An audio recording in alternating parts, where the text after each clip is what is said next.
काही दिवसापूर्वी कोंढवा पोलीस स्टेशनच्या हद्दीमध्ये 21 वर्षीय मुलीवर 3 नराधमांनी अत्याचार केला। अत्याचार काय केला, कसा केला हे आजपर्यंत तुम्ही मीडियामध्ये बघताय।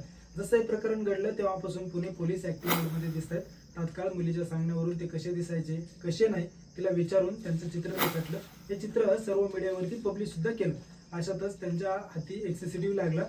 सीसीटीव्ही मध्ये दिसतंय की 3 मुलं रात्री 1 वाजता फिरताना दिसतात। मग पोलिसांचा प्राथमिक अंदाज हाच होता की 3 मुलं कदाचित तेच असावेत। परंतु आज 4 दिवस ओलांडल्यानंतरही पुणे पोलिसांच्या हातामध्ये मात्र काही लागलेलं नाहीये।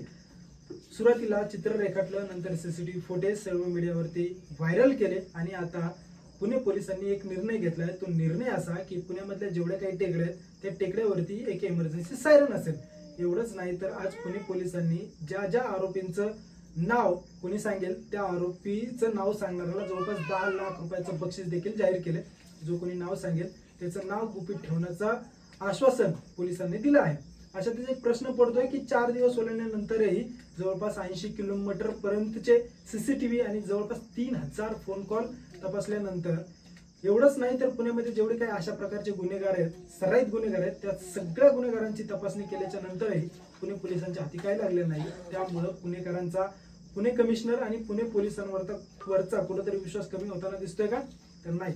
पुणे पोलीस या प्रकरणामध्ये पूर्णपणे ऍक्टिव्ह मोडमध्ये आहे आणि येणाऱ्या काहीच दिवसांमध्ये त्या आरोपींना जेलबंद करण्याचं आश्वासन पुणे कमिशनरांनी दिलंय।